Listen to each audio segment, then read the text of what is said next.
came down the day before the Dobbs decision, which of course drew a lot of public attention. The gun lobby got what it wanted in the 2008 Heller case, a Supreme Court decision making clear that the Second Amendment is an individual right. But the gun lobby wasn't happy with more than 1,500 cases that implemented Heller in the lower courts. Why? Because those cases largely upheld the gun laws on the books from constitutional challenge. The courts said those laws passed muster under Heller's then two-step test that looked both at history and considered modern-day ends and means. That was just too much for the gun lobby to take. So they went to work. They advocated aggressively to put justices on the Supreme Court who supported a history-based approach to Second Amendment challenges, so-called originalism, literalism.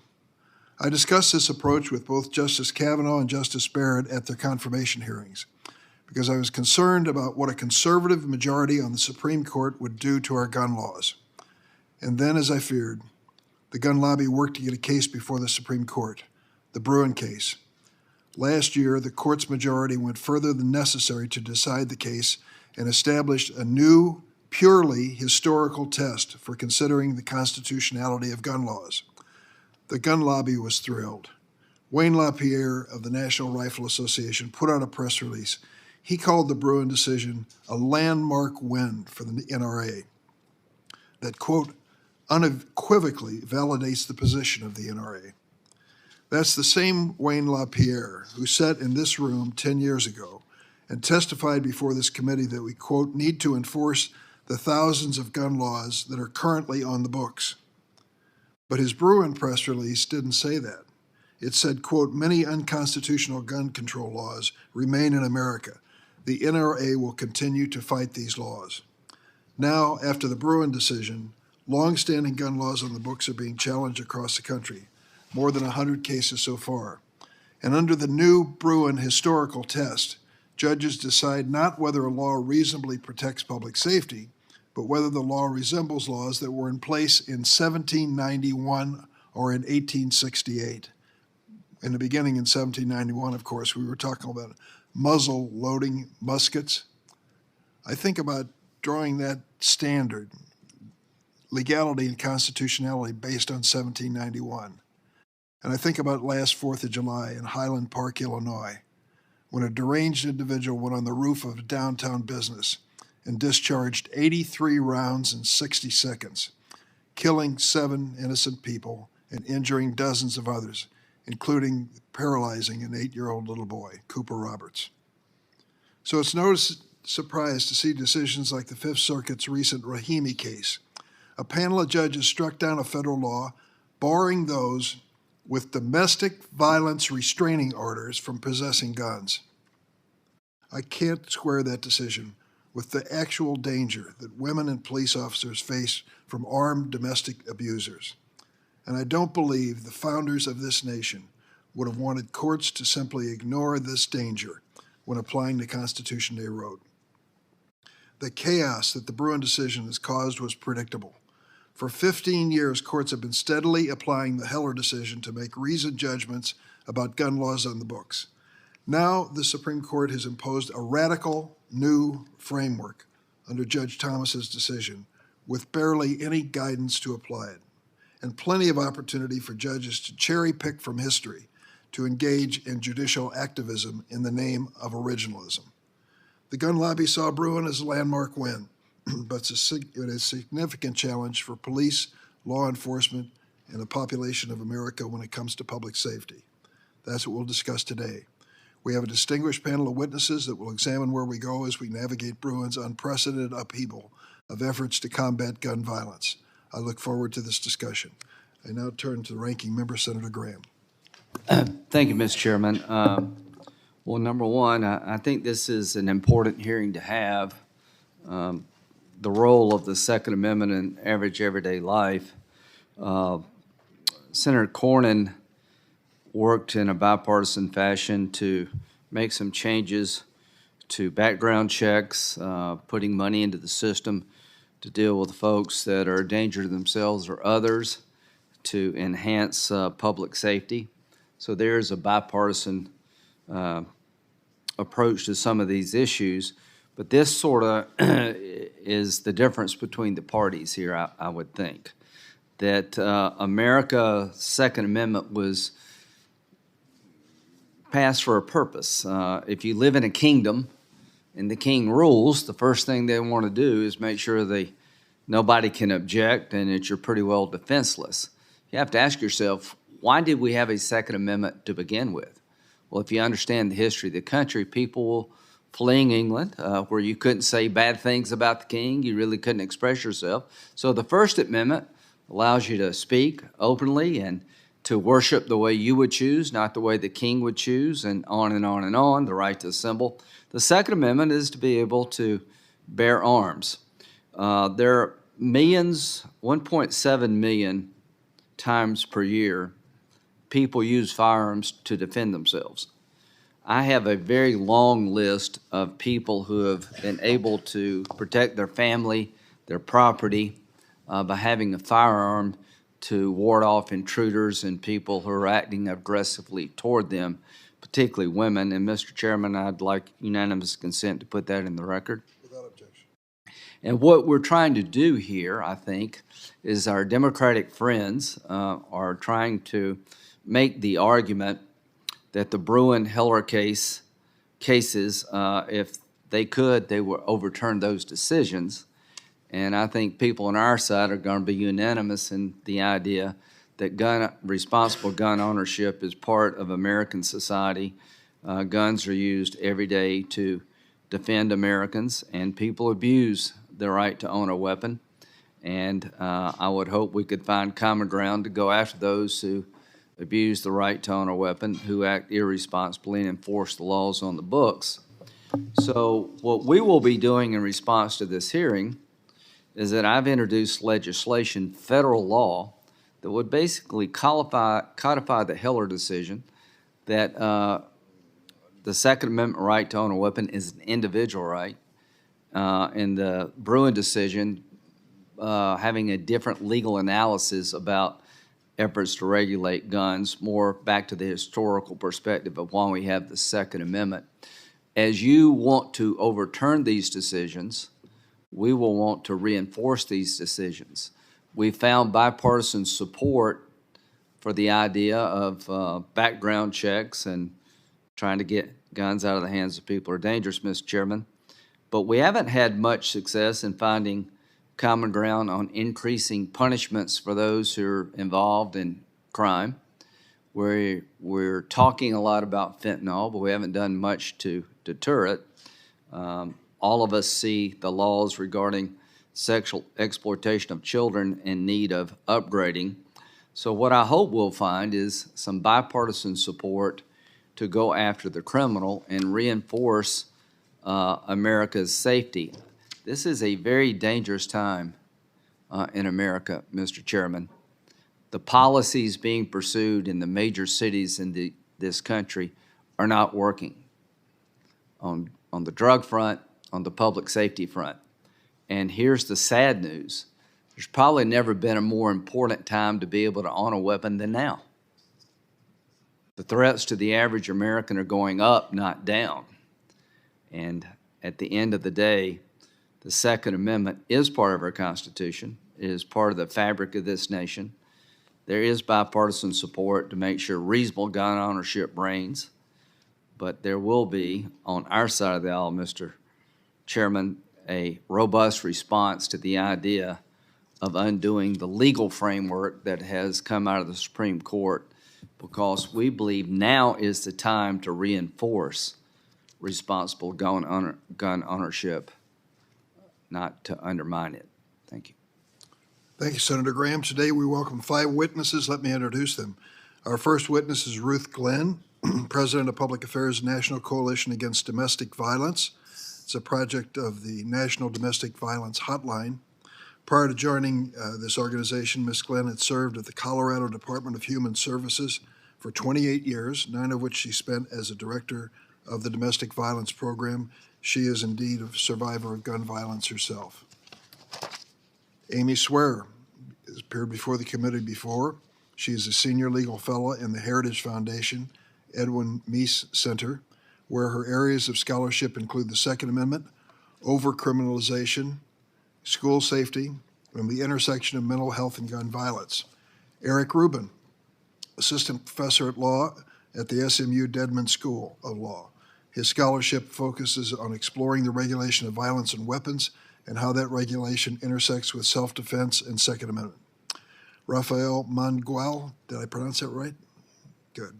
Rafael Mangual is the Nick O'Neill Fellow and Head of Research for the Policing and Public Safety Initiative of the Manhattan Institute for Policy Research, where he writes on topics relating to police, crime, and incarceration, among others. And Stephen Lindley, who is the project manager for Combating Crime Guns Initiative at Brady. Before joining Brady, Mr. Lindley served in the National City Police Department in San Diego County and at the California Department of Justice.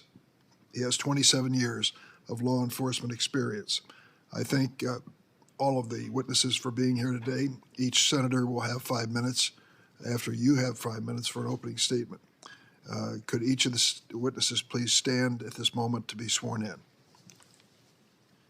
If you'll raise your right hand, do you affirm the testimony you're about to give before this committee be the truth, the whole truth, and nothing but the truth? So help you God. Let the record reflect that the witnesses have answered in the affirmative, and we will recognize you in the seating arrangement that you've chosen. Ms. Glenn, you're first.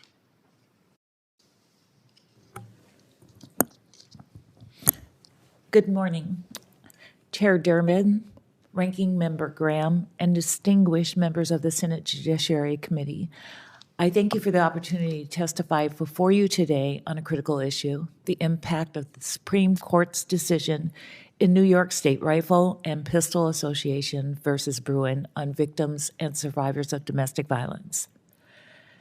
As was stated, my name is Ruth Glenn. I am currently the Public Affairs President for the National Coalition Against Domestic Violence and the National Domestic Violence Hotline. I'm going to take my time to share with you why I do what I do, why it is important to speak to this issue, and how I hope to enable further understanding of the particular concerns for victims, survivors, advocates, and those that care for them when there is access to firearms by abusive, intimate partners. There was always a gun present during my 13 years of marriage. It was used as a tool to frighten me and control me. In one instance, when my son was 14 years old and he was struggling at school, my then husband aimed the gun at me, looked at our son, and said, "If you bring one more F in this house, I will kill your mother." I was so traumatized and terrified, I could hardly think. My experience was and is far from unusual. About 14% of women and almost 6% of men in the U.S. experience firearm threats from an abusive, intimate partner. 43% of those women who have been injured by a firearm include being shot, pistol whipped, or sexually assaulted. I wish I could share with you that that was the extent of my experience, but it was not. I am fortunate to be among that 43%. Fortunate because I was almost another statistic. One of the people murdered every 7 hours by an intimate partner, mostly with firearms. An abusive male partner's access to firearm increases the risk of intimate partner femicide 5-fold. A gunshot is the most awful sound. The smell is even worse, especially up close. I remember those two blasts, each one distinctly. The first went under my scalp, the other skipped off my forehead. When a bullet hits you, you feel a stinging sensation. Shock. Can't be happening. And then he shot me again in the arm. He drove away and left me for dead. This was pre-1994 when Congress passed the law prohibiting respondents to final protective orders from possessing firearms. I did not have the benefit of legal protections that are now afforded to survivors with protection orders almost every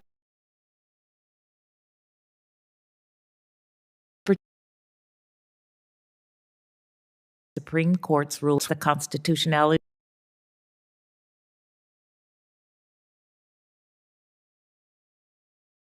of firearms law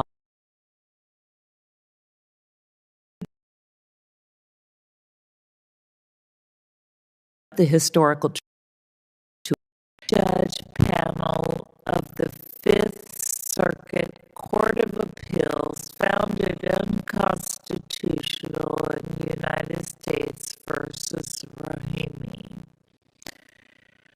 The legal implication, as it applies only to Texas, Louisiana, and Mississippi, and it does not apply to state laws.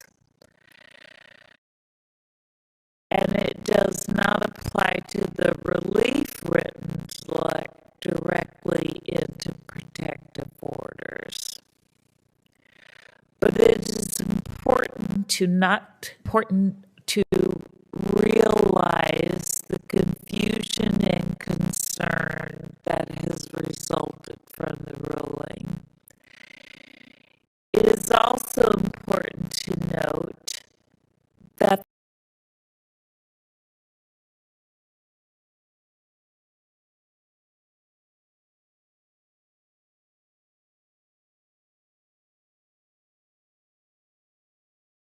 mentioning firearms in Texas, Louisiana, and Mississippi between February 2nd, when Rahimi was released, and March 9th, increased by 56.6% compared to the same time period last year. Given the general confusion, many respondents to final protective orders erroneously believe they are allowed to have firearms, and they believe they can no for protection from abusive partners with firearms. The lack of historical laws restricting firearms access by domestic abusers is not evidence that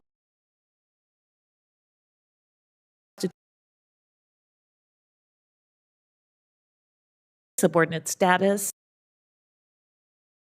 and needs of women in early America. State laws restricting firearm possession by adjudicated abusive intimate partners to be upheld. However, in the interim, some abusive intimate partners will legally access firearms they were previously forbidden from possessing, and some will use those firearms to terrorize or even kill their victims and others.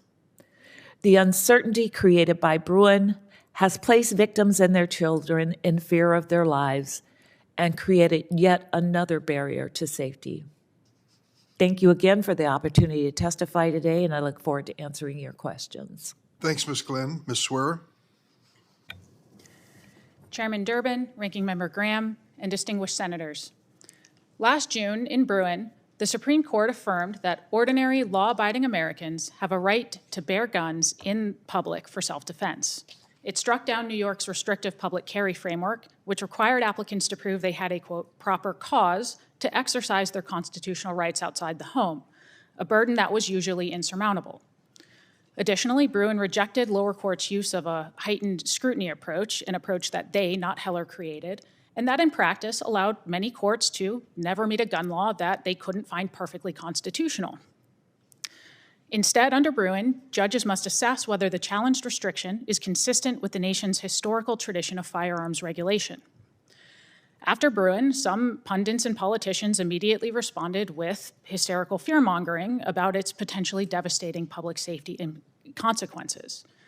Even today, the title of this hearing presupposes, albeit with fewer theatrics, that Bruen is a thing from which the public must be protected. This is simply not true. Bruen's immediate impact on public safety is positive. For too long, that their right to armed ended the moment they left force behind criminal gun. This is particularly true of concealed carry permit holders. At the same time, as I outline in much greater detail in my written submission, they play a significant but underappreciated role in crime prevention and crime interruption.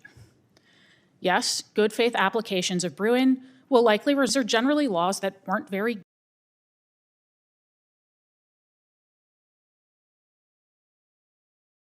good at protecting the defective, at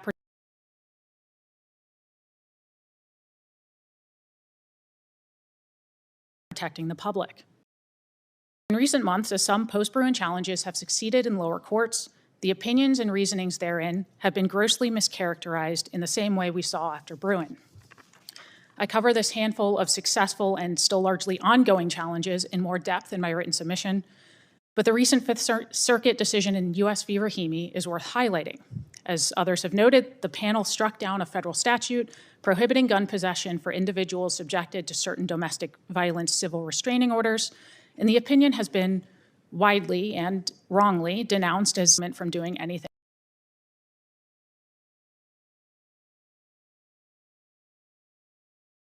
at all about it. The facts underlying that case. The defendant there, Mr. Rahimi, is a despicable cretin that no sane, sober, moral, or prudent person truly believes should own guns.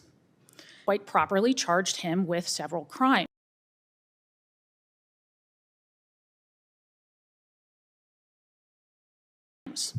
But then apparently believing that a civil restraining order instead of pretrial detention was the best way of dealing with this violent individual.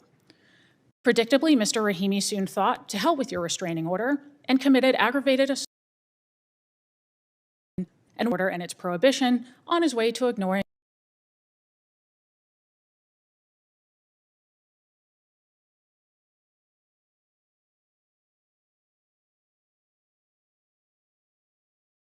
a lot of other gun laws. In a 2-month span, he shot at a guy he sold drugs to, he shot at a constable, he shot at the driver of a car crash he caused, fled the scene, returned in a different car and shot at him again, and then for good measure, fired a couple of rounds into the ceiling of a Whataburger restaurant. Let's assume, for the sake of argument, that the Fifth Circuit's interpretation of Bruen is correct, and the government can't charge Mr. Rahimi for violating his domestic violence restraining order because this is historically an inappropriate method by which to disarm people. Anyone who insists that this result somehow dramatically endangers the public either didn't read the case in good faith, does not understand the criminal justice system, or is very comfortable lying to your face. As the judges noted at length in that opinion, the held Rahimi for pretrial at either time that he violently assaulted someone. It could have disarmed him if and when Mr. Rahimi is ever released from prison.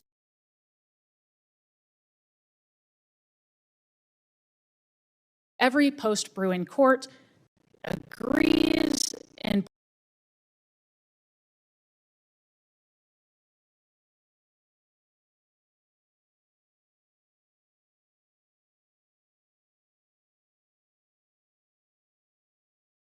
him from owning guns killed. To any extent that Bruen limits the government's effective disposal to protect us from violent offenders. We are told all the time to respect the rights and needs of victims, as we should. We should respect them by detaining, arresting, and criminally prosecuting, defend themselves from these violent offenders when the government won't. I look forward to your questions.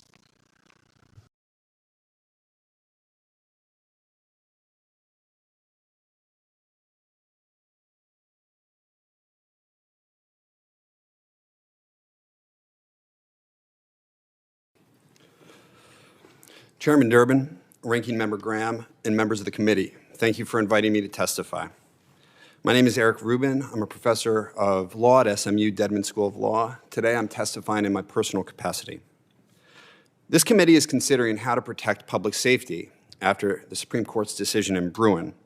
So it is important to understand what that decision did and the challenges that it presents for the lower courts.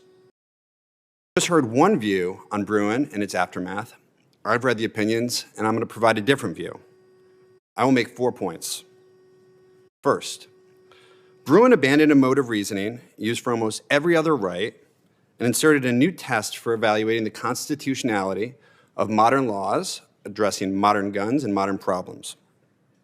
In particular, Bruen held that in cases where the Second Amendment's text applies, courts must assess whether or not a modern restriction is consistent with this country's history and tradition. And to do that, the Bruen majority said that the government has to point to analogous regulations from the late 1700s or perhaps the 1800s.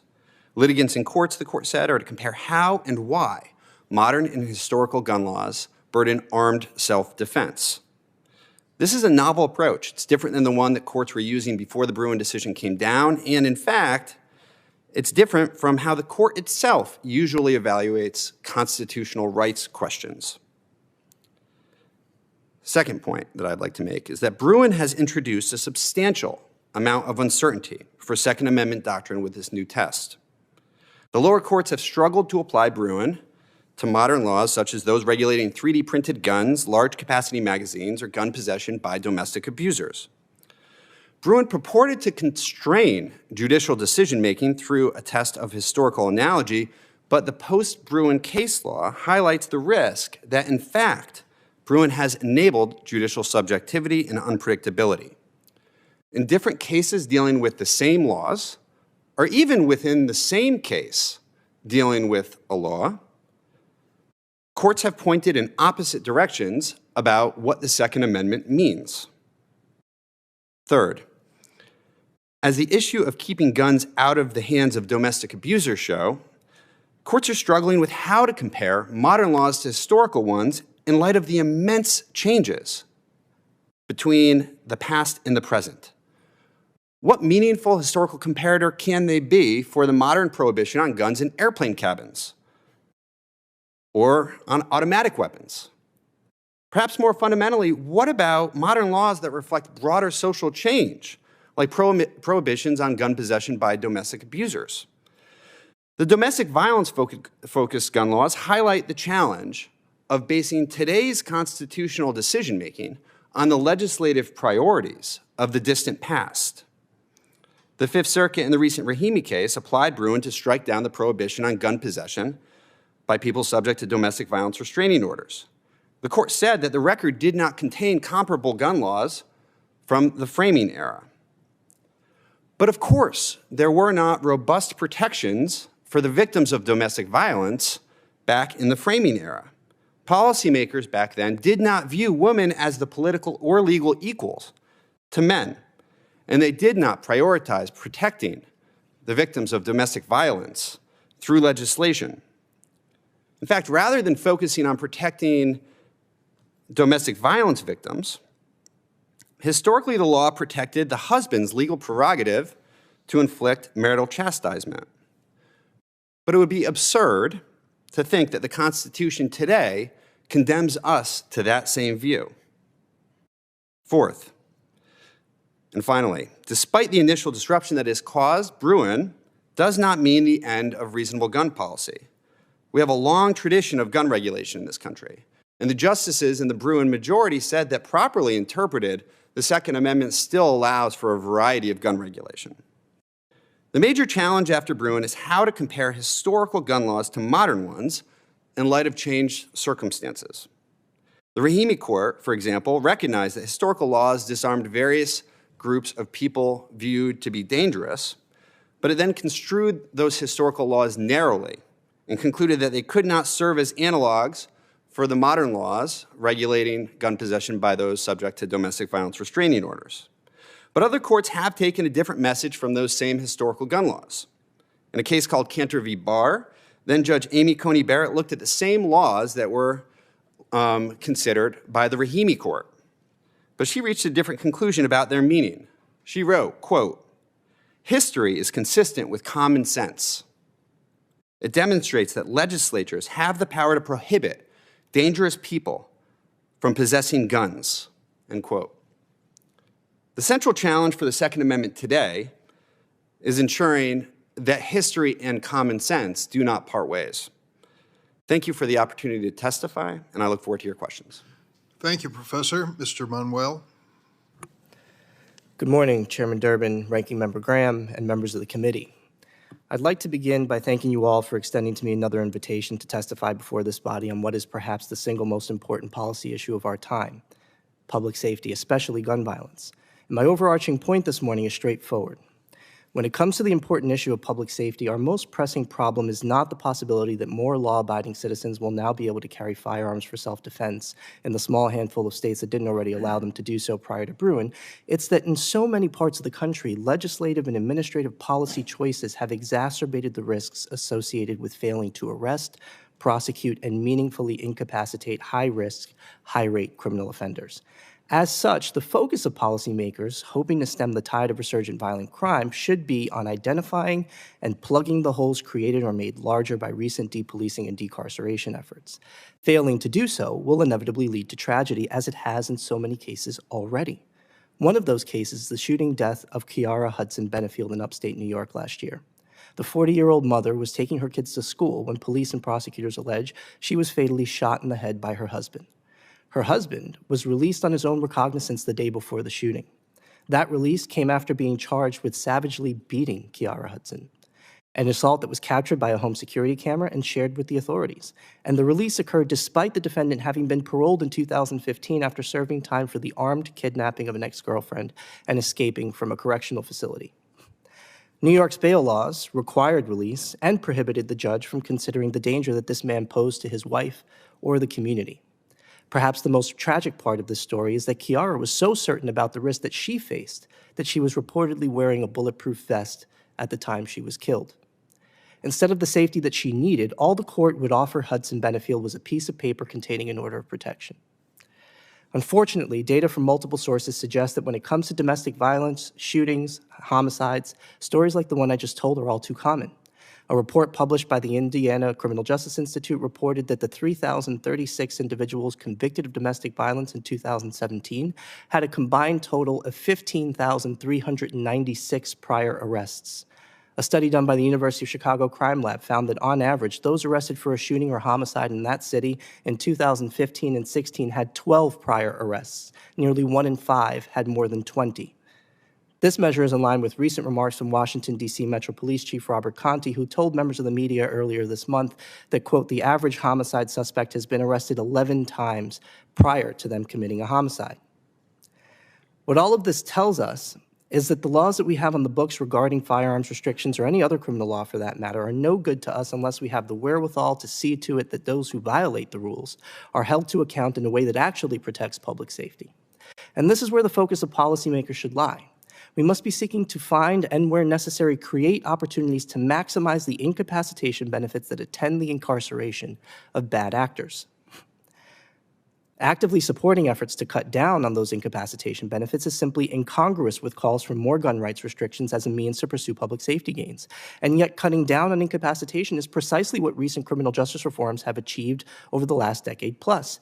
And these reforms, individually and collectively, have reduced the likelihood of arrest, prosecution, and/or incarceration for many criminal offenders, as evidenced by the 24% decline in the nation's prison population and 15% decline in the nation's jail population between 2010 and 2021, as well as a 25% decline in arrests between 2009 and 2019. None of that makes us safer, especially not those stuck living in the small slices of the country where crime concentrates.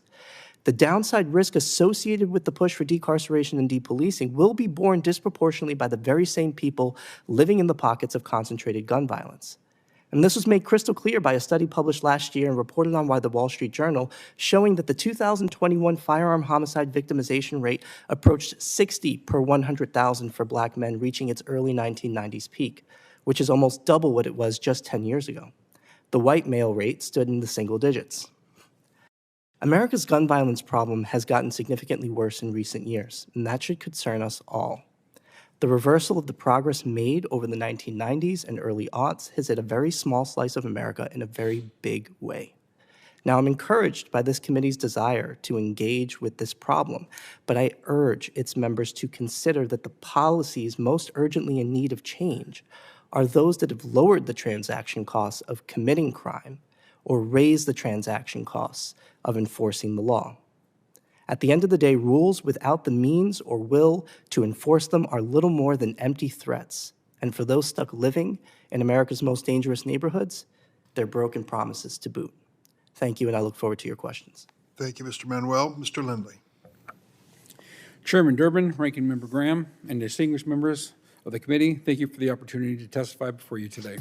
My name is Steve Lindley, and I've spent my career in the service of public safety. For nearly 3 decades, it's been my honor to serve in law enforcement, starting as a cadet, working my way up to a detective, sergeant, and then a special agent. I made it to the upper ranks of the California Department of Justice and spent nearly a decade as the chief of the Bureau of Firearms. Today, I work with the Combating Crime Gun Initiative at Brady, one of the nation's oldest gun violence prevention organizations. I serve as a senior technical advisor on firearm issues, California gun laws, and the source of diversion of trafficked firearms. California was a very different place when I joined the police force in 1990. At the National City Police Department, we responded to shootings every night. Everyone in the streets had a gun, and by 1993, California had a firearm homicide rate that was 46% higher than the national average. Our streets were awash with guns and victims, and every day my colleagues and I put our badges and our vests on and hoped for the best. Almost every cop has a moment when gun violence really hits home. For me, it was in 1992 when I held a 16-year-old boy and watched the life drain from his eyes. He got into a fight over a girl, a fight that happens every day in our country, sometimes hundreds of times. Except during this fight, one of the kids had a gun. What should have ended with a bruised ego and maybe a black eye ended with that boy coughing up blood all over me. He asked if he was going to die, and I wish I could have told him he was going to be okay. I wish my story was unique, but it represents a bigger problem that requires more than thoughts and prayers. Between 1989 and 1991, California took its initial steps to address gun violence, passing an early assault weapons ban, comprehensive background checks, and prohibitions for violent offenders. Nationally, there was also a reckoning of gun violence, with Congress passing the Brady background check bill and assault weapons ban. California built in these laws, establishing a reasonable framework of gun laws, and it worked. In the last 3 decades, our firearm homicide rate was cut in half. Today, California remains the biggest state with many of the country's largest cities, but our gun death rate is 36% lower than the national average and 7th lowest in the country. It could have been much lower, but the most recent statistics from ATF shows that tens of thousands of guns traced to crime in California come from other states. Needless to say, we also share the national burden of mass shootings, most recently Monterey Park and Half Moon Bay. However, our laws, especially around assault weapons, make it much more harder for mass shooters to access the most deadly firearms. Californians are 25% less likely to die from a mass shooting than people in other states. We have some of the strongest gun laws in the country, and they're working. But rest assured, the Second Amendment is alive and well in California. We have more civilian-owned firearms than most other states. More than a quarter of Californians live in a gun-owning home, and Californians purchased almost 1 million firearms last year. This past summer, the Supreme Court upended California's long-standing framework with the opinion in Bruen. And today, California's assault weapons ban, high-capacity magazine ban, age restrictions, and ammunition background checks are all at risk. Federal laws are also at risk, including those passed by this body last year. In courts across the country, we're seeing confusion and activism in applying the new Bruen standards. States are being forced to reconsider every law as if it was written in 1791, when muzzle-loaded muskets and pistols were the only firearms available to the public. Evidence shows that laws protect public safety while representing Second Amendment rights. I'm neither a lawyer or a historian, but what I can tell you after nearly 30 years in law enforcement is that if gun safety laws continue to be struck down, it'll be harder for law enforcement to protect public safety and will make their jobs far more dangerous. After nearly 3 decades in law enforcement, I can also say that we cannot incarcerate our way out of this problem. We tried that, and it didn't work. While we all agree we need to enforce the law, we do not devote enough attention to the upstream source of guns being trafficked into our communities. Guns do not grow on trees, and they do not magically appear on our streets. In addition to my work at Brady, I'm also a high school teacher. My students worry about 1 million different things these days. Near the top of that list, are they going to be shot on the way to school or while at their desks? As I watch over my students, I'm constantly reminded of that 16-year-old kid who died in my arms, a kid who, today, could be in my class. He lost everything he was and everything he could have been.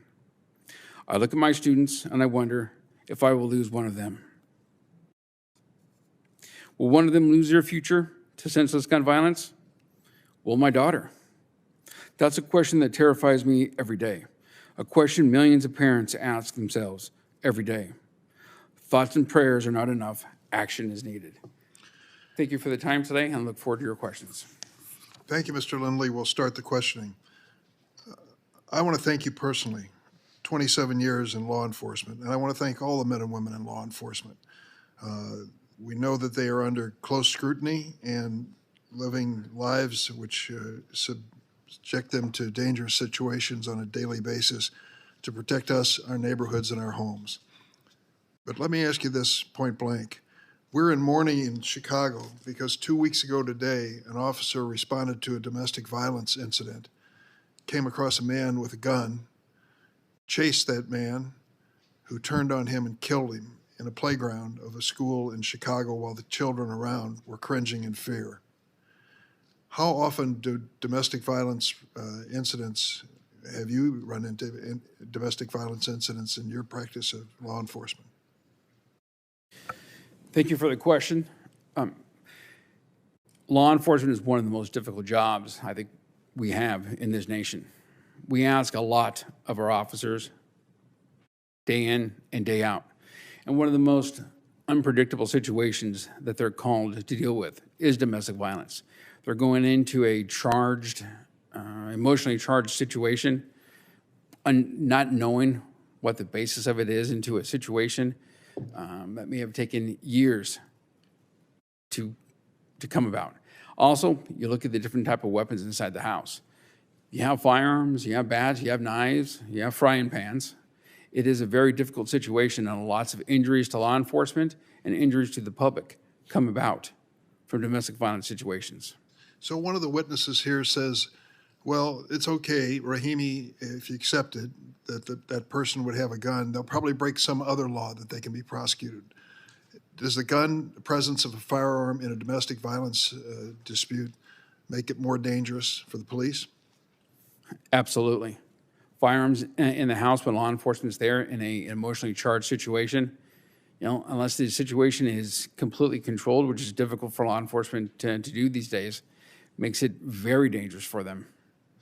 Professor Rubin, let's follow what the court has decided and see if you can help me understand it a little better.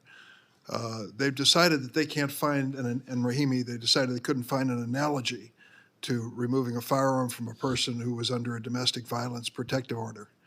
And so as a consequence, they struck down the applicable law in that situation. And yet when it comes to the firearms themselves, they don't go back to 1791 and ask the obvious question. What did the founding fathers have in mind when they used the word arms? They seem to have expanded to almost anything. I used the example before in Highland Park at a 4th of July parade with a man on the roof of a building firing off 83 rounds in 60 seconds, killing 7 people, injuring dozens of others. There wasn't even a weapon imaginable in 1791 that could do that. How do they make that leap when it comes to arms to include that type of assault weapon? Thank you, Senator. So this is one of the challenges and the questions that comes up after Bruen, is how can we make sense of our historical gun laws in light of the vast changes, including gun technology and also in terms of our moral sensibilities. We had a blinkered moral sensibilities when it came to gendered violence back in 1791. And one of the points that I flesh out a bit in my written testimony is that if we're going to be approaching what counts as an arm at a high level of generality and allow that to evolve with the times, then we certainly need to find ways to likewise allow our regulatory frameworks to evolve as well to deal with modern problems today. Ms. Glenn, you have a personal experience with this, which is chilling to think what you went through as a victim of domestic violence. What do you think about the argument that someone with a gun in a domestic violence episode is likely to break some other law that they can be prosecuted for, and that's good enough? Thank you so much for the question. It certainly is not good enough. Without understanding the dynamics of domestic violence, and when there is a domestic violence situation in which an abuser has a firearm, and the escalation that occurs. And if you don't understand the dynamics of domestic violence, sometimes that's all that's present is the domestic violence situation. Waiting for prosecution or charging in that particular instance is unreasonable. Protective orders are built to help the victim provide themselves with protection. Removing the firearm is also that part of ensuring that safety and that they can be safe. Thank you. Senator Graham? Thank you. Ms. Swear, let's revisit, is it the Rahimi case? Is that the right name? Yes, sir, I believe so. Okay. Let's see what is the most compelling thing to learn from that case. How many times was this gentleman involved with shooting at people? I'm not sure in total, but it seems like at least 6 or 7. Okay, and he was released based on what charge? He was facing a charge and released? The first time he was facing at least 1 felony domestic violence charge and at 2 others. I'm not sure whether they were misdemeanors or felonies under Texas law. Okay. Is it pretty fair to say that this guy should not have been out on the streets? Absolutely not. He was very clearly a danger to both specific individuals and the public at large. Mr. Mangual, is this a common problem where our criminal justice system has a revolving door when it comes to people who are exhibiting violent behavior? It most certainly is a common problem, and one that is a long-standing problem as well. I mean, one of the statistics I didn't get a chance to get to was that between 1990 and 2002, the Bureau of Justice Statistics reported that over a third of individuals convicted of violent felonies were either out on probation, parole, or pretrial release at the time of those offenses.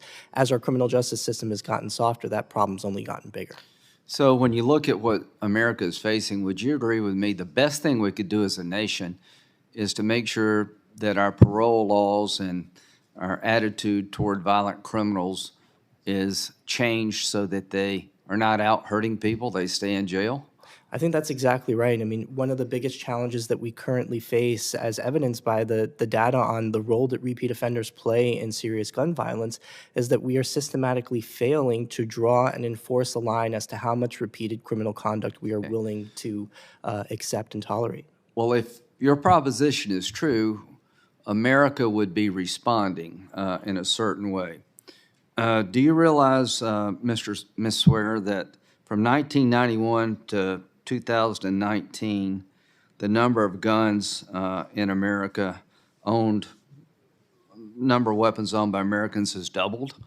I am aware of that, yes, Senator. Do you are aware of the fact the number of concealed carry permits have increased by 7-fold? I know it has increased exponentially. I will take you at your word that it's roughly 7-fold. Are you aware that between 2019 and 2020, 58% increase in gun purchases by African Americans, 43% increase by Asians, 46% increase in purchases by Latino Americans, 40% of those purchases are made by first-time gun buyers? Are you aware that from 2005 to 2020, a 77% increase in gun ownership by women, and that from 2019 to 2020, a majority of people buying guns were women? Are you aware of all that? Yes, Senator, I am. Why do you think that's going on? It's because there are a lot of Americans, specifically, as you mentioned, women and ethnic minorities, who, a lot of them for the first time in their lives, beginning in the last couple of years, looked around at the state of reality in this country with sort of widespread issues with policing, with... Well, let's just stop there for a moment. Mr. Lindley, you've been a police officer. Thank you for your service. How's morale among police in America, generally speaking? Thank you for the question, Senator. I think overall, morale is decreasing. Yeah, and there are probably a lot of reasons for that, but it's harder to get people into law enforcement now, and I'd like to work with people to try to change that. Mr. Rubin, do you agree with the Heller decision that interpreted the Second Amendment to be an individual right? Was that a good legal decision? Yes, sir. You do? Yes. Yeah, thank you. Ms. Glenn, your experience was terrible. your husband, former husband, had been charged with armed robbery. Had he been convicted of armed robbery, or I don't know, make sure I got. Yes, many years before the incident, yes. Okay, and he had actually been charged with kidnapping you too? Yes. Before the shooting? Months before the incident. Yeah, so I guess here's my point. Senator Cornyn has shown the way to work on responsible gun ownership limitations. I don't think there's anything in this case that says common sense doesn't prevail. But this Bruen case and Heller case are important in my view.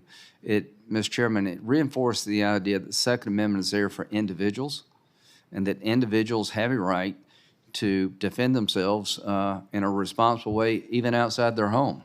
So what I would hope this committee could do is end, to the extent possible, the revolving door policies that allow people time and time again to come back out on the streets, hurt their fellow citizens. In this situation, I would just add in conclusion, the reason so many people are buying guns is because they've lost faith in their government to protect them. Thank you, Senator Graham. Senator Whitehouse. Thank you, Chairman. Thank you to the witnesses for being here. Professor Rubin, the history and tradition of fact-finding in the American judicial system is that it's done at the trial court level. And where the rare challenge, successful challenge to the very tough, clearly erroneous standard is made on appeal, then an ordinary way to resolve that is to send the case back to the district court for fact-finding, where fact-finding belongs. I've had a hearing in my court's subcommittee on this Supreme Court's recent penchant for appellate fact-finding. Some of the prominent cases have been Shelby County, where they made the finding that nobody had anything to worry about from the freed legislatures, that conditions had changed, and then, of course, immediately you saw a case come up in which federal judges said this is targeted with surgical precision at minority voters, completely discrediting the spontaneous fact-finding by the court. Citizens United was another one. They said that, don't worry about it, all the unlimited spending we're going to unleash is going to be independent of candidates, and it's going to be transparent. And a couple of $1 billion of dark money, non-transparent funding later, we know perfectly well that that fact-finding was false. So this seems to be an increasing trend. And I noticed in the Bruen case, there was a lot of fact-finding done in the context of defining what the true history and tradition were. A lot of historians to look at that and said that is junk history, that is not real. It had not come up through any kind of an adversarial process. It was not tested in the different layers of review. It was just made up by the Supreme Court justices. Could you talk a little bit about the dangers of appellate fact-finding in terms of how it permits ambitious and activist courts to run a bit wild if they're not constrained any longer to facts as found through the traditional history and tradition of judicial fact-finding in lower courts and through adversarial process? Thank you, Senator. So Bruen has transformed the way that litigation looks, transformed from before Bruen was decided when a more conventional approach applied. Now one of the things that we're seeing is that historians are getting retained by the parties. In fact, courts themselves are asking litigants whether or not they should retain their own independent historian to help them parse the historical facts.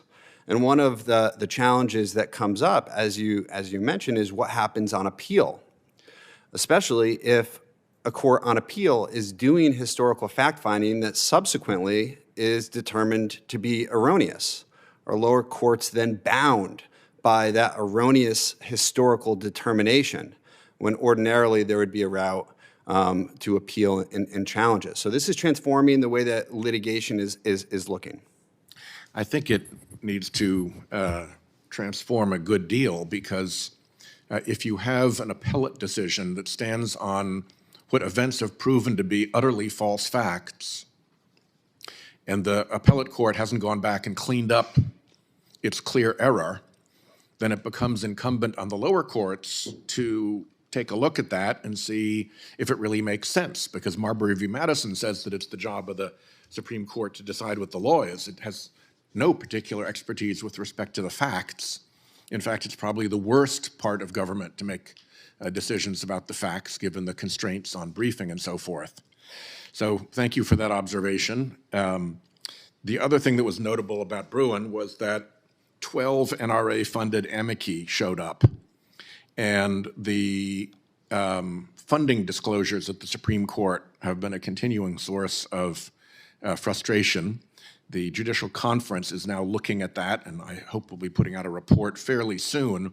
But what is the danger if other parties and the public and the judges don't have a true and accurate description of who is really behind an amicus group that shows up in court, particularly as regards coordination of multiple amici? Senator, I think that it's important to understand who is filing different briefs just in terms of assessing whether or not there are any particular biases with the briefs that are getting filed. Motive matters, right? Thanks, Chairman.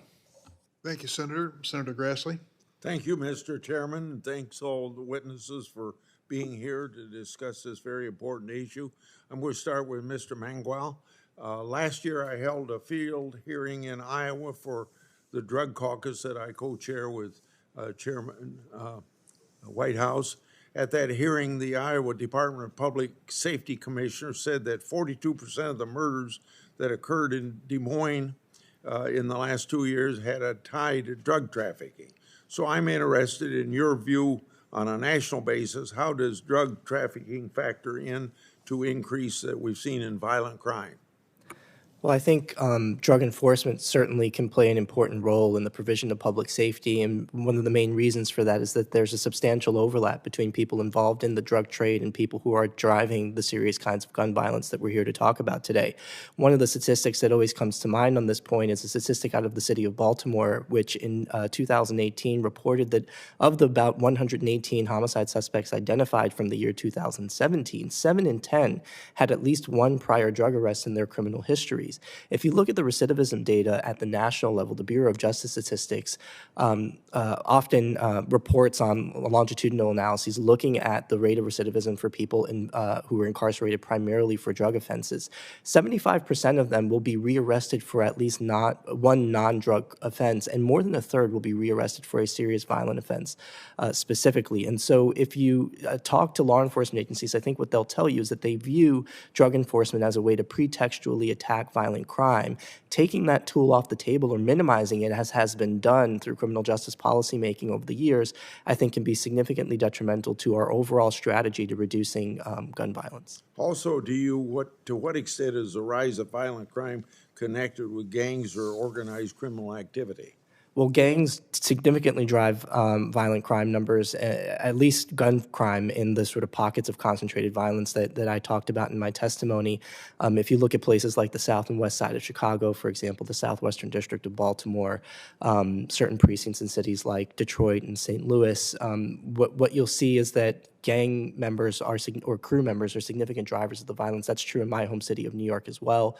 Identifying those individuals and singling them out for prosecution can be an effective strategy. There's one study done by an individual named Aaron Chalfin, who's a criminology professor at the University of Pennsylvania, on precision policing in New York City. And what that study found was that gang sweep prosecutions in New York City were responsible for a significant, I think almost 30% reduction in shootings over the time period of the study, which shows that if you are able to target your law enforcement resources at the small number of actors in the tight-knit social networks that drive gun violence, you can have an outsized impact on the safety picture. Yeah. Last fall, the FBI released its 2021 crime statistics. Those statistics showed that the number of murders increased from 2020 to 21 by 4 3/10%. That's on top of the 29% increase 2019 to 2020.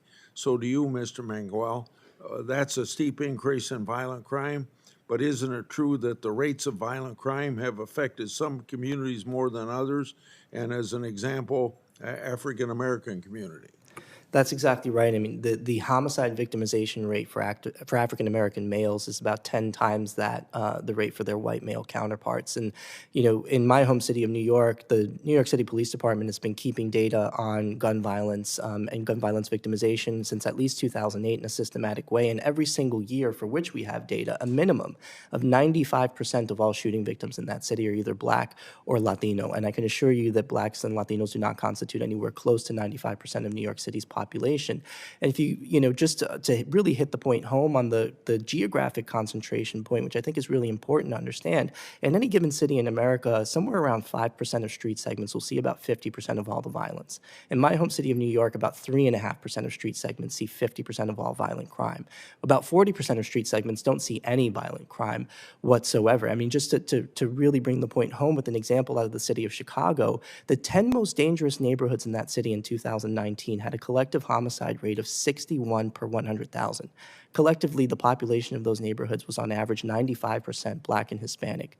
If you take the 28 safest communities in that city that same year, the homicide rate was less than 2 per 100,000. So this is a problem that disproportionately affects some communities more than others, and we should keep that in mind. And it should also be a source of comfort to know that we don't have to take a dragnet approach to enforcement to do the job well. We can target our approach because data tell us very clearly that a small number of individuals drive this problem. Mr. Chairman, could I ask a very short question of Ms. Flair? Yeah. Can you tell us what the fastest growing group of gun owners in America is? My understanding, Senator, is that that is specifically Black women. Okay. Thank you, Mr. Chairman. Let me add, since we're displaying our expertise on Chicago, that I know a little bit about that. And I would say poverty is an important overlay in this question, and it applies to Hispanic neighborhoods as well as Black neighborhoods. And I also think that if you're looking at the general population in the city of Chicago, you'll find that violent gun crime is now reaching beyond those areas into other neighborhoods because of social media and many other aspects. So there's a lot more to the story than what you just said. Senator Hirono. Thank you, Mr. Chairman. In 2020, Hawaii had the lowest gun death rates and the third lowest rate of gun ownership in the entire country. Prior to Bruen, Hawaii police departments had only issued 4 licenses to carry in the past 2 decades. Following the court's decision, however, police departments across all counties in Hawaii have begun issuing licenses. As of December 2022, Hawaii County has issued 89 concealed gun licenses, and Maui County has issued 18. Between 50,000 to 60,000 people are expected to apply for a concealed carry permit in upcoming years. State and local officials have expressed concerns that lax gun laws may lead to a rise in violent crime. Consequently, county police departments have implemented stronger requirements for applicants seeking licenses to carry. State and local legislators have also introduced gun safety measures, including an enacted law in Hawaii County designating sensitive places, such as churches, where firearms are prohibited. However, gun owners have stated their intent to challenge these gun legislations in court. In September 2022, the National Association for Gun Rights, NAGR, filed a lawsuit against the state of Hawaii seeking to overturn the state's ban on assault pistols and large-capacity magazines. The NAGR is seeking to challenge the constitutionality of these laws under the court's new framework in Bruen. The organization had filed 6 other lawsuits against state and cities with assault rifle or large-capacity magazine bans. So a question for Mr. Lindley.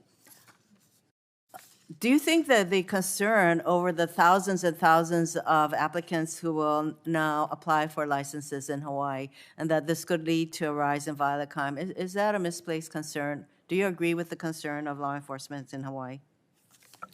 I do agree with those concerns, Senator. If you just looked at more guns equals safety, there's over 400 million firearms in the United States. If that was the case, we should be the safest country in the world.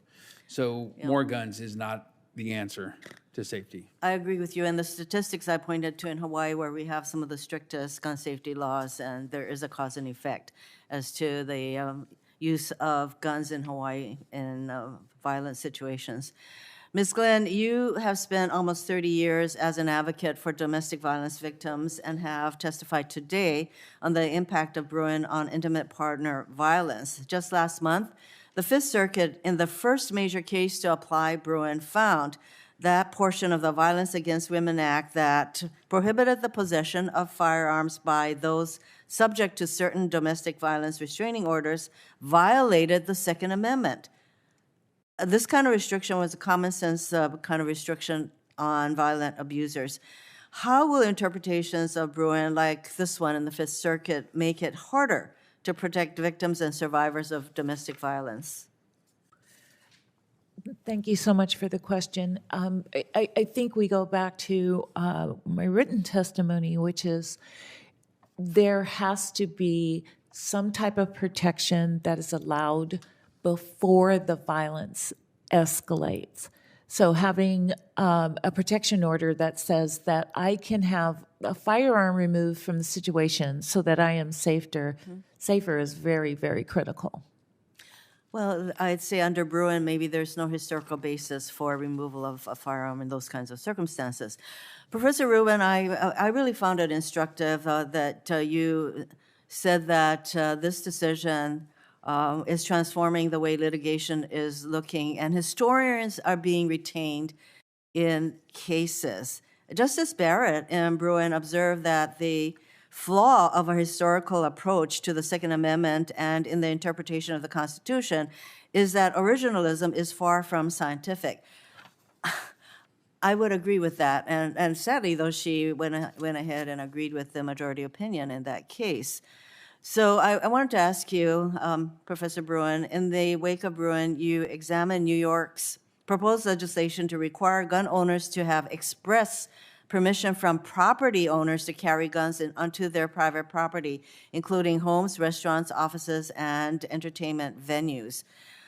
Do you think a law like that would withstand a Bruen challenge? So, Senator, that law is currently the subject of litigation, some adverse decisions currently on appeal. There's a fundamental right to keep and bear arms, but it's important to recognize that there's also a fundamental right to private property. And there's nothing in the Constitution that says that the right to keep and bear arms has to trump the private property rights of other people. And so one of the things that law in New York does is it switches the default. Private property owners always have the ability to exclude people who are carrying a gun if they don't want that person on there. All it does is switches the default about who has to ask who about the private property owner's preferences. I applaud New York for their approach. And by the way, before Heller, which was a 2008 decision, there was no explicit, in my view, right for individuals to own guns and also to own whatever the guns they wanted. Heller is a 2008 decision. How did we get along with the Second Amendment before then, I say? Thank you, Mr. Chairman. Thanks, Senator Rono. Senator Cornyn? Thank you, Mr. Chairman, and I appreciate a legal seminar as much as anybody. But what I'd like to see, whether we can get some agreement on some basic principles. First of all, Ms. Swearer, do you believe a law-abiding citizen is a threat to public safety because they exercise their Second Amendment rights to keep and bear arms? Statistically, no, Senator. Law-abiding citizens are not a threat to public safety. They are overwhelmingly not responsible as a driving force behind criminal gun violence. Well, one area that we're in this very what can be a controversial topic, where I think we've been able to find some consensus, is on the importance of background checks to make sure that people who are prohibited under existing law from purchasing or possessing firearms, namely people with criminal convictions, people with mental health commitments and the like. This has been one area where we have been able to find some consensus. A couple of years ago, we passed a bill called Fix NICS, which was after the Sutherland Spring shooting, where the Air Force had failed to upload criminal convictions of the shooter into the NICS background check system. Several of us went recently to Clarksburg, West Virginia, to see how the FBI is conducting the background check system, and it is pretty impressive. More recently, as the chairman mentioned, or others mentioned, we were able to find some common ground on the Bipartisan Safer Communities Act. Again, in an area where it's hard to find much common ground.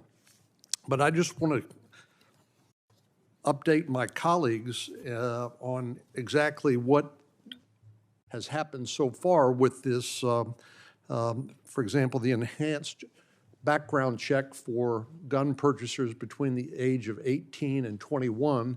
Unfortunately, it's a cohort of individuals who are disproportionately impacted by this profile, or disproportionately part of a profile that characterizes shooters from Adam Lanza at Sandy Hook to the shooter in Uvalde more recently. Using the enhanced background check authority that Congress passed in the Bipartisan Safer Communities Act, so far, the background check system has identified 101 potential transactions where juvenile records, which are now subject to the background check system, have disclosed individuals that have are either convicted felons, drug users, or those with mental health adjudications who otherwise, had they been an adult previous to that statute, would have already been prohibited from purchasing a firearm. At the same time, 98.5% of the National Instant Criminal Background Check transactions are unaffected by the Bipartisan Safer Communities Act. So it was focused on that cohort, that age cohort that was disproportionately represented in some of the mass shootings that we've seen around the country, and it seems to be working. Likewise, some of the additional penalties that we included for straw purchasing of firearms and trafficking in firearms has led to 30 indictments so far, just in the brief few months it's been in effect. Indictments of gang members, cartel members, and other violent criminals.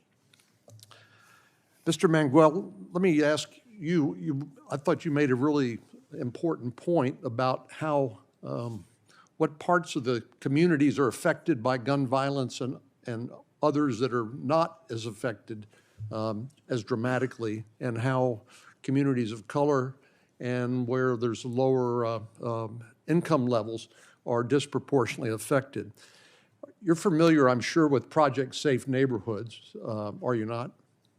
No, I don't think I am. Okay. Well, Project Safe Neighborhoods is a targeted effort, which you seem to allude to there, where you go after targeted enforcement of convicted felons and people who cannot legally possess firearms, and you prosecute those cases using the mandatory minimum standards under federal law to keep those individuals off the street. Is that a sort of targeted effort that you think might address this, what you identified in terms of where this is a big problem and where it's not as big or as urgent a problem? I do. The kind of prohibited possessor laws that you're talking about that carry those significant sentences, I think, can be a really important tool in a targeted approach to addressing the gun violence problem. Thank you. Thank you, Senator Cornyn. Senator Welch. Thank you, Mr. Chairman. I thank the witnesses. You know, this question of gun violence is really being affected by changes in analytic approach by the Supreme Court. The changes in the analytic approach by the Supreme Court, in my view, has resulted in a significant threat to the legislative prerogatives and a imbalance in the checks and balances that are so essential to the well-being of our democracy. The historical approach that the Supreme Court is taking to many, Senator Whitehouse, of course, is the leader of the subcommittee, has been a leader on this, is, in my mind, is creating the significant, not potential, but the significant reality of the court essentially bootstrapping opinions to get to the result that it wants, and interfering in the legislative prerogatives and responsibilities that a legislature has to protect the well-being of its citizens. This historical approach I want to ask you about, Professor Rubin, you've been talking about it, but it is leading to some of these anomalies where things that the courts, lower courts are deciding in response to this seem to me to make no sense whatsoever. I'll just give a specific example. In the United States v. Price, a district court held that a federal law prohibiting possession of a firearm with an altered or obliterated or removed serial number, something that's essential in law enforcement investigation, was unconstitutional. And the reason was we didn't have serial numbers that weren't in common use in 1791. And the way I react to that is the court is the ultimate legislative body when it has the capacity to essentially wave away the rights of the people of this country through their elected representatives to address challenges that it faces as a society. Could you comment on that? Sure, thank you. So you talked about legislative prerogatives, and indeed during this hearing I've heard a lot of comments about policies that in some people's opinions work or don't work. And traditionally, conventionally, that was what legislative bodies focused on. And one of the problems and concerns with the Bruen opinion is that the Bruen opinion said that, in fact, it's not modern legislative priorities that are most important for assessing the constitutionality of modern laws, addressing modern problems. It's the legislative priorities of legislative bodies over 200 years ago. Now, this still shouldn't cause all gun laws to be struck down. The court set forth some standards, but they're simply not specified enough to provide a lot of guidance. And so one of the things that we're seeing in the lower courts, including in the Price case and others, is that courts are emphasizing or de-emphasizing different historical facts. They're construing the history differently. And then they're reaching different results in the same case. So with respect to altered serial numbers, for instance, one of the things the Supreme Court said is that modern courts have to compare modern and historical laws in light of how and why modern laws impact armed self-defense. Well, it's unclear how a law that simply restricts somebody from removing a serial number has any impact on that person's ability to engage in armed self-defense. So there are differences of opinions there, and the opinions are coming out and pointing in different ways, different directions about what the Second Amendment means. Let me just ask Mr. Lindley, all your work in law enforcement, how does it affect you? There's discussion about law-abiding people aren't the problem. We all agree with that. Makes sense.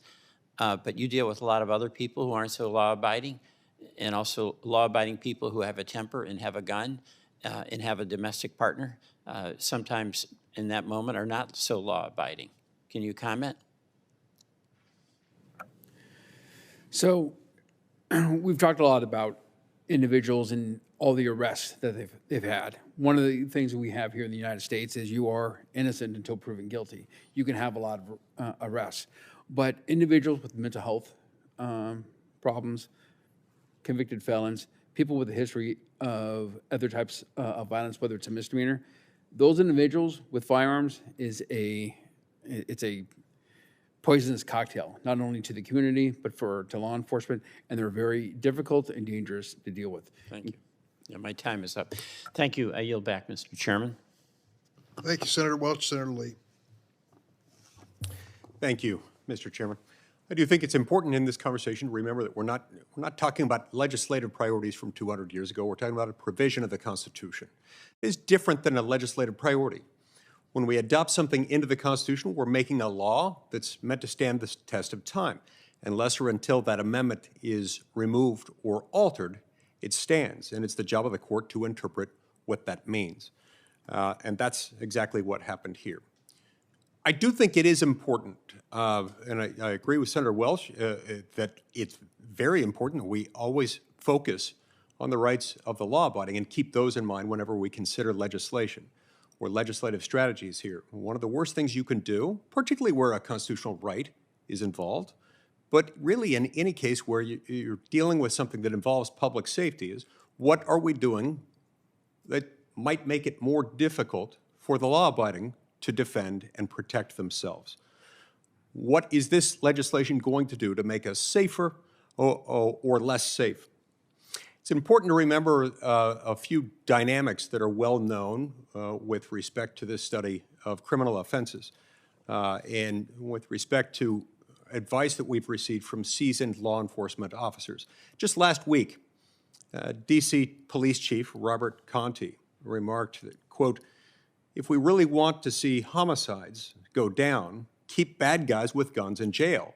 And he went on to say, right now, the average homicide suspect has been arrested 11 times prior to them committing a homicide. That's a problem. Mr. Mangual, do you want to respond to that? Is this, do you share this view that if we want to keep homicides down, we ought to arrest, convict, and detain those who are violent? I do share that view, especially with respect to the last part of that, plan, the detainment part. I mean, the failure to incapacitate repeat offenders is at the core of America's gun violence problem and has been for a long time. If you look at the statistics on people who are charged with homicides or shootings, you will inevitably see long criminal histories that involve multiple arrests, multiple convictions, and often active criminal justice statuses. Until that changes, we are going to continue to deal with this problem, especially given the fact that over the last 10 years, we have exacerbated it by enacting all kinds of reform efforts that have, again, lowered the transaction costs of criminal offending in important ways, whether we're talking about bail reforms, discovery reforms, sentencing reforms, decriminalization efforts, the electoral success of the progressive prosecutor movement. All of these things have come together to make it less likely that when individuals come before a court of law after being charged with a gun crime or some other kind of serious offense, it becomes less likely that they will be prosecuted and incarcerated, and if they're prosecuted and incarcerated, less likely that they'll be there for a significant period of time.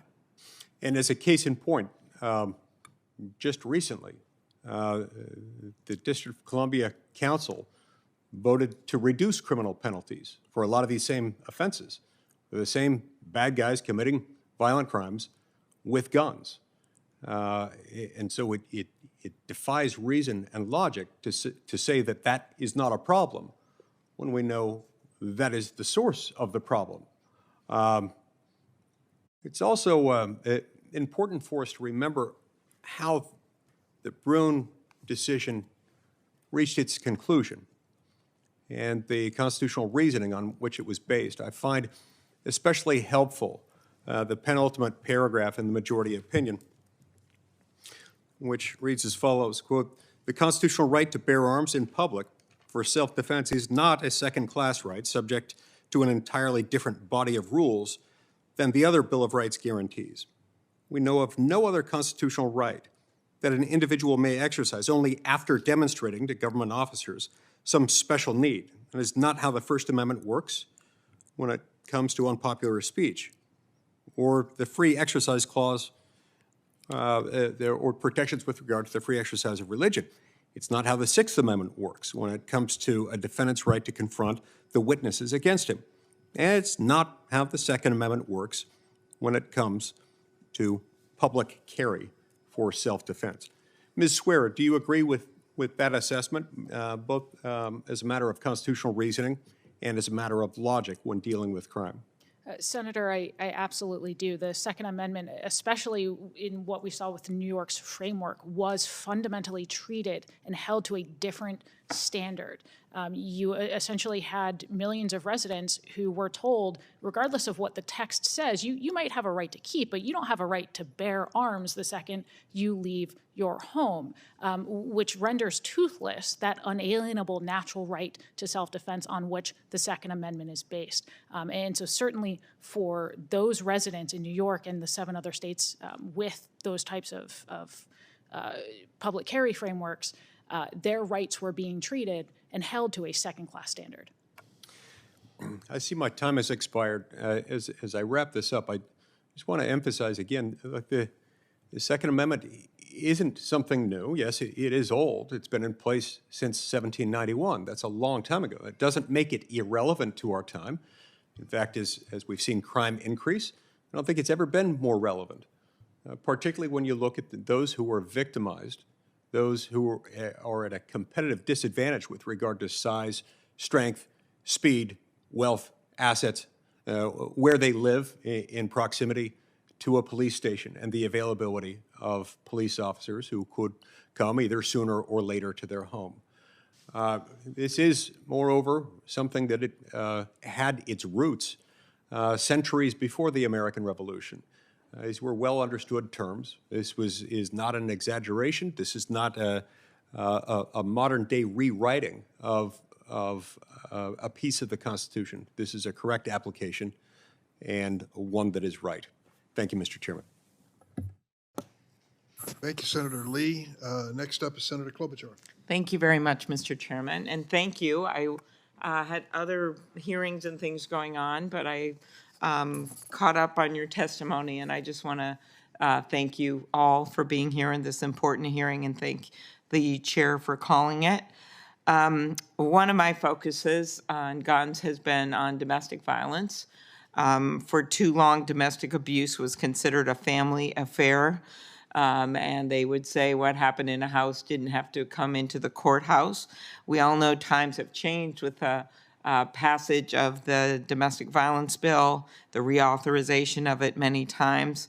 But we also know that when a gun is present in the home, women in abusive situations are 5 times more likely to be killed, which is why, as part of the gun safety bill on a bipartisan basis, we put in a version of the bill that I have been working on with Senator Hirono and others for years to make sure that people that are convicted of domestic abuse can't go out and buy a gun the next day.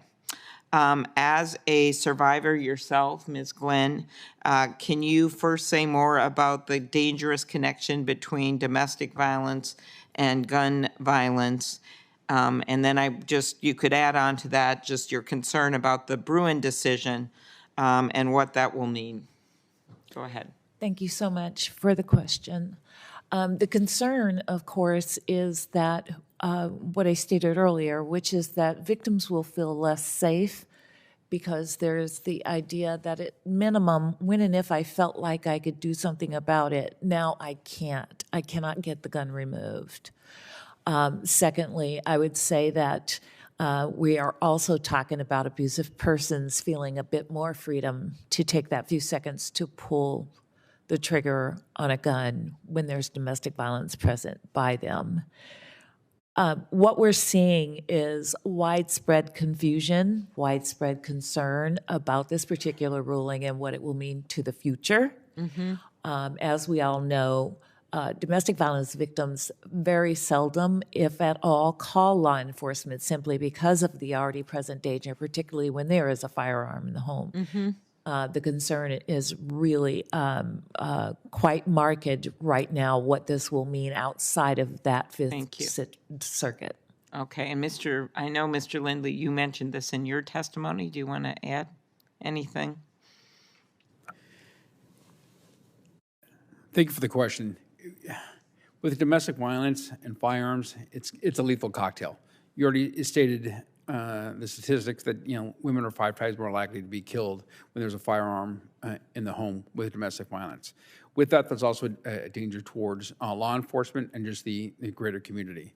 So we need to really look at protecting those domestic violence restraining orders in order to ensure that women or other victims are protected, and we remove those firearms from an already volatile situation. Okay, and I know you also are expert on this. So my state has passed a number of common sense gun safety laws to prevent convicted felons, fugitives from justice, and convicted stalkers and domestic abusers from getting a gun. And we also have this very strong tradition of hunting. It is a big part of our life with legal gun owners and people who are law-abiding. But yet, we've been able to differentiate those that shouldn't have a gun, who have broken the law, and those that have not.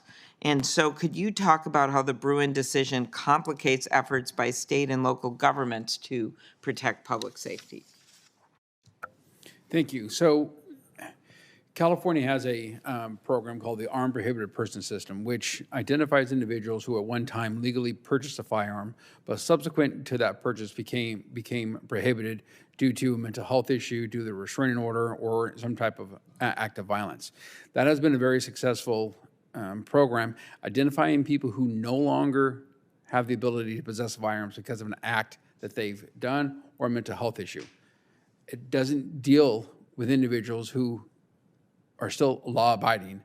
So with those things combined, you look at Bruen, and again, I'm not an attorney, I'm looking at this from a law enforcement perspective, that could muddy the waters with who might be having their restraining orders removed because of some act going back to 1791. Things were far different in 1791 than they are today.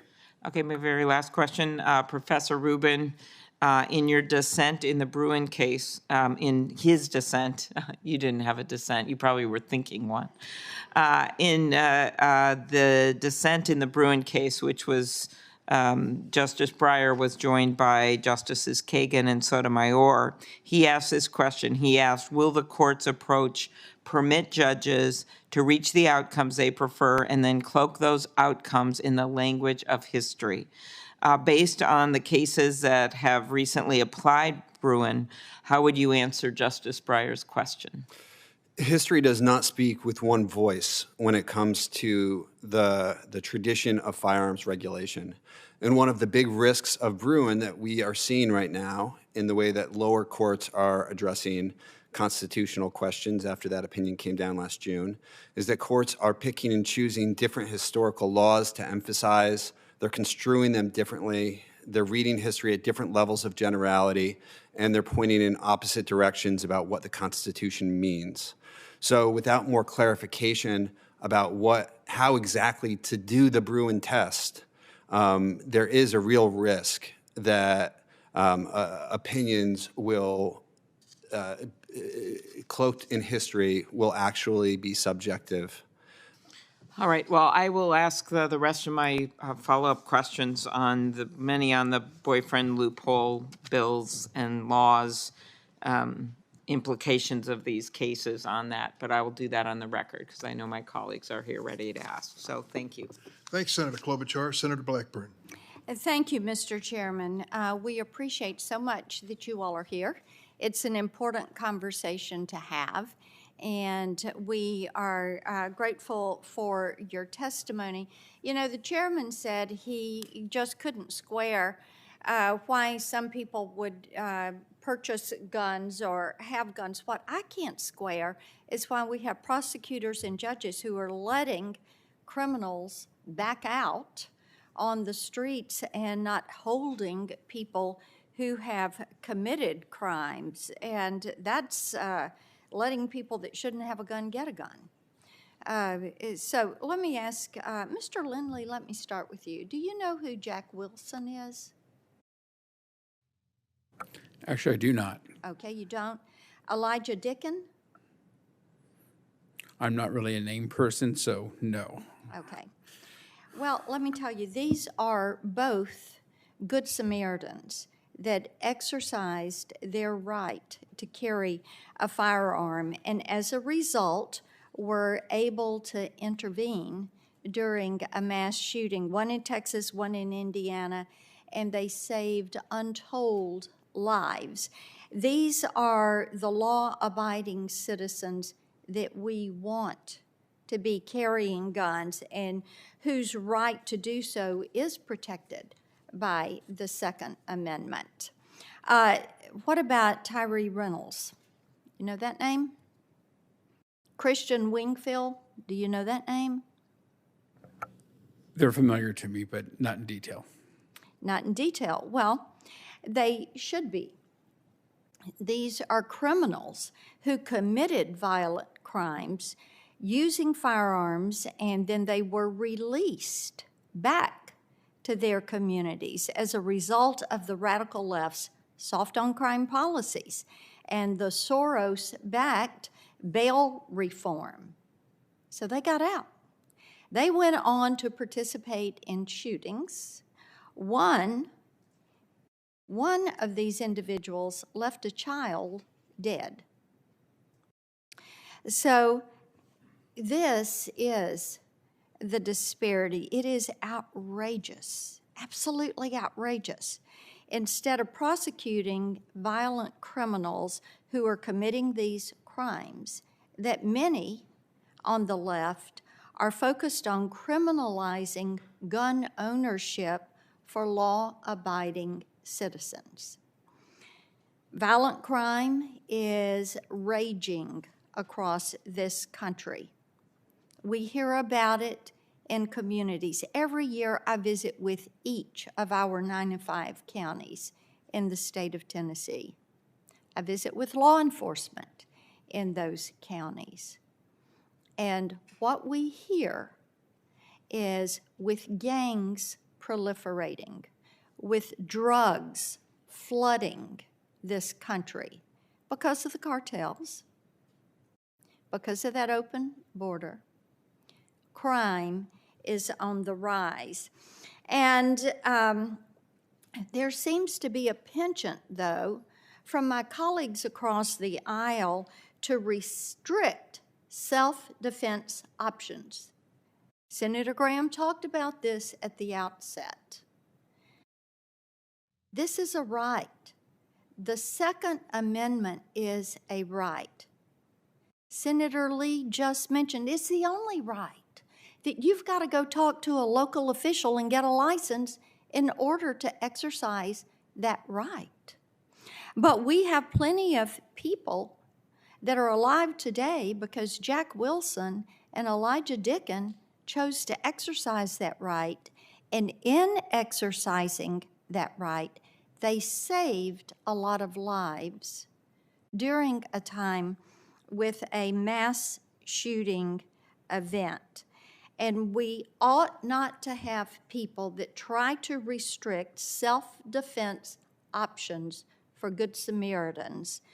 They should be spending their time trying to get violent criminals off the street. Ms. Ware, I'd like to come to you for a moment. I led an amicus brief last month to support the lawsuit challenging ATF pistol brace rule. This imposes potential criminal liability on millions of Americans for exercising their Second Amendment rights. The ATF claims that this rule is necessary because arm braces transform a pistol into a short barrel rifle. Now, when I'm back at home in Tennessee and I'm talking with a lot of our veterans and our disabled combat veterans, they talk to me about why they rely on these pistol braces to be able to operate a firearm, to operate that gun. So can you explain how our disabled combat veterans use pistol braces and the devastating impact that the ATF rule would have on their ability to exercise their Second Amendment rights? Senator, thank you for that question. Pistol braces work in such a way, so if you understand a handgun, which generally speaking, you can hold with one hand. A lot of these disabled veterans cannot use that second hand, for example, as a additional stabilizer, right? So they have trouble using that with one hand. The way that the pistol brace works is that it extends a lot of them down the arm and either allow the person with that brace to brace it against their inner arm or to even strap it into their forearm to give them additional stability. So it's a defending safety mechanism. Correct, yes. It stabilizes the handgun. Correct. And to the extent that someone is not disabled, they would have a plethora of other options. Again, whether this is a criminal, for example, they don't need to rely on a stable brace. They can just use a handgun or, for example, use a rifle.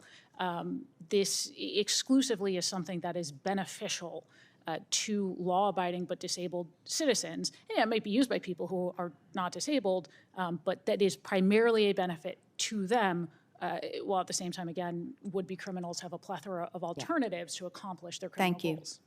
Thank you, Mr. Chairman. Thank you, Senator Blackburn.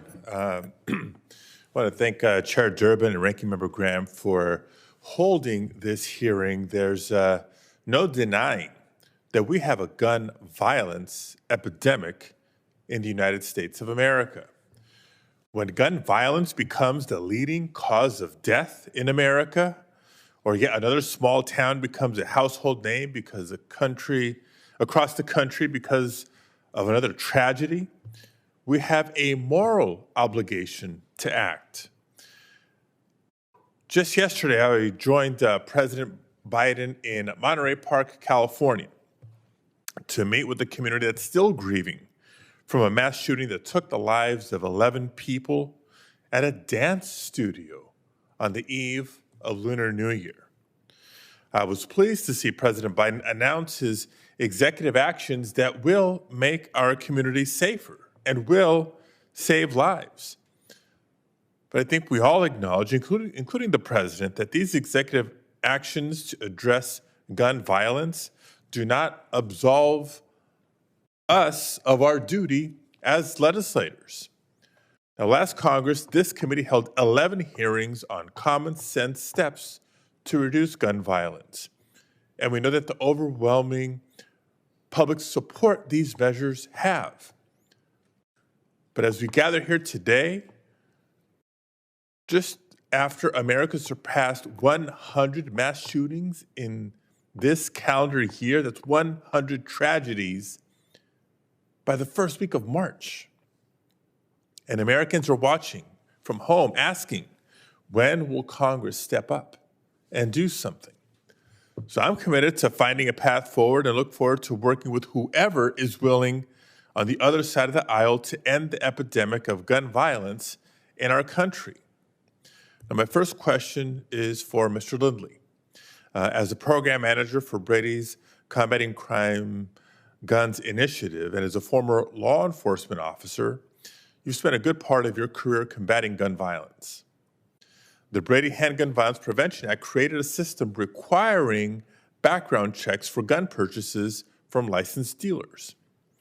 And yesterday, President Biden announced a new executive order directing the Attorney General to ensure that gun dealers are following existing laws concerning background checks, highlighting the role gun dealers have in limiting the proliferation of guns in our communities.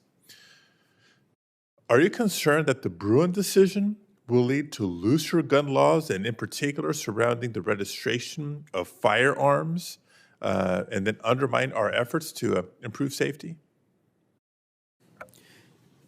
Thank you for the question, Senator.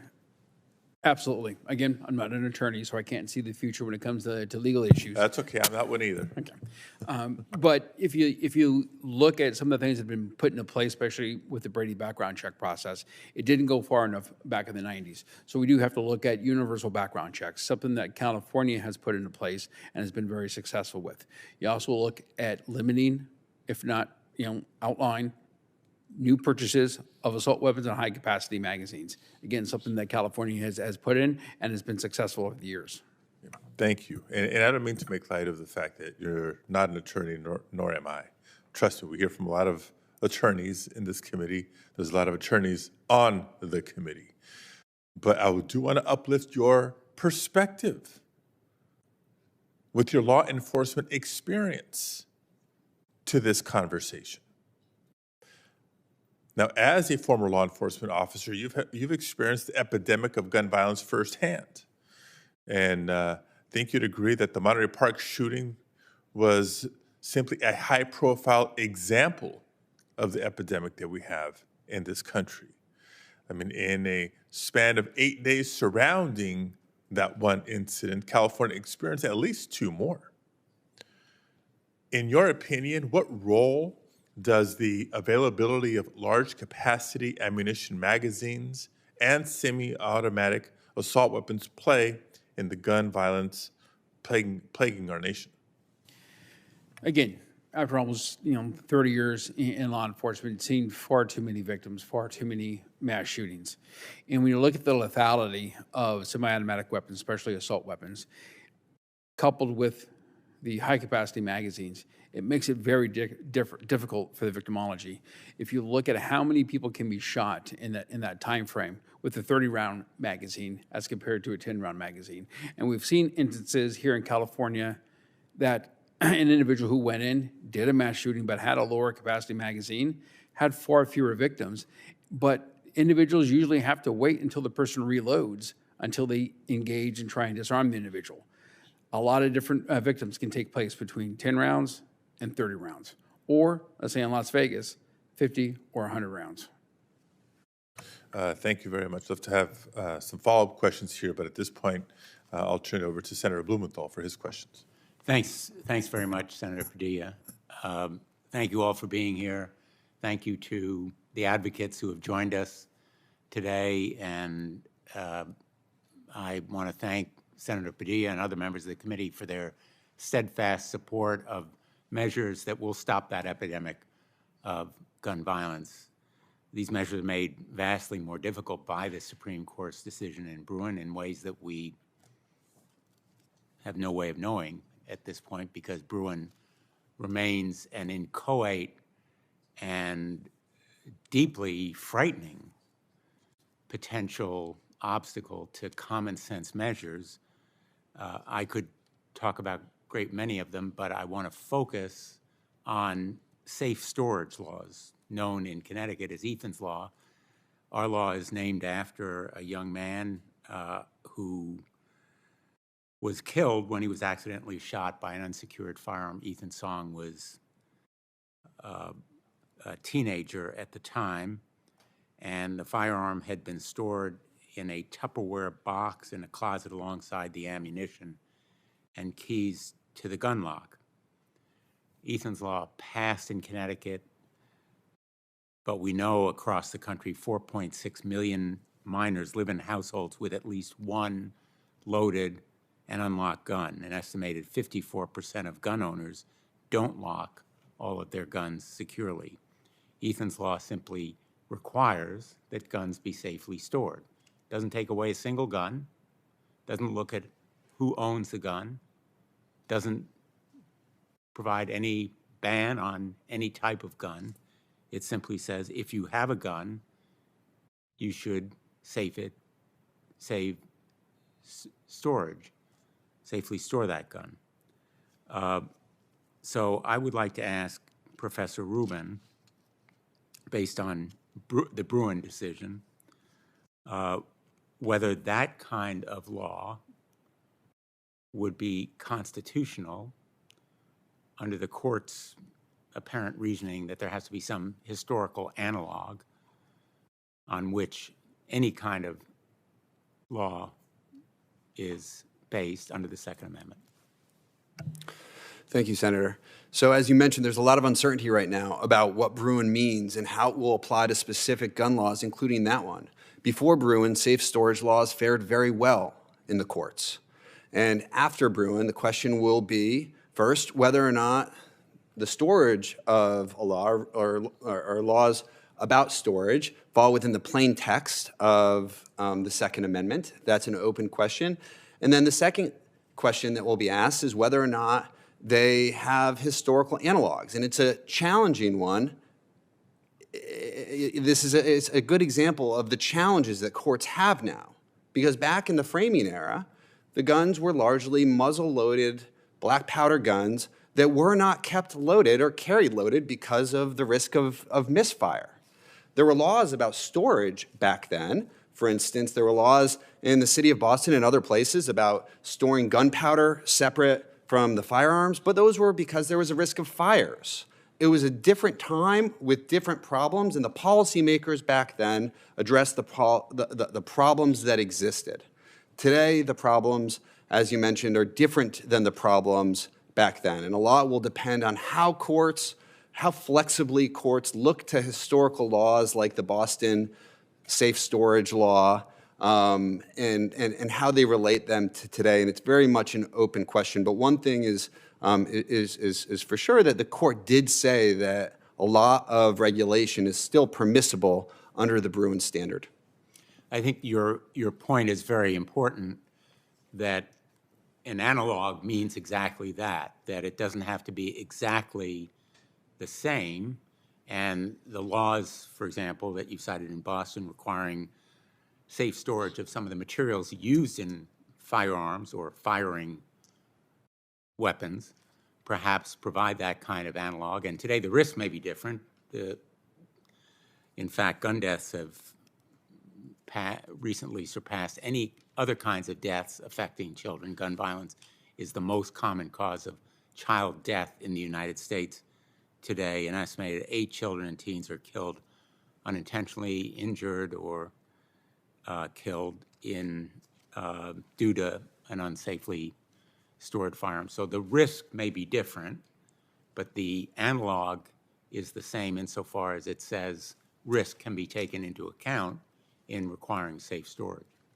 And that's absolutely correct in terms of how courts are going to have to apply Bruen in light of changed circumstances. And one of the problems that I've seen in opinions that have come out after the Bruen decision is that courts, in effect, are looking for dead ringers.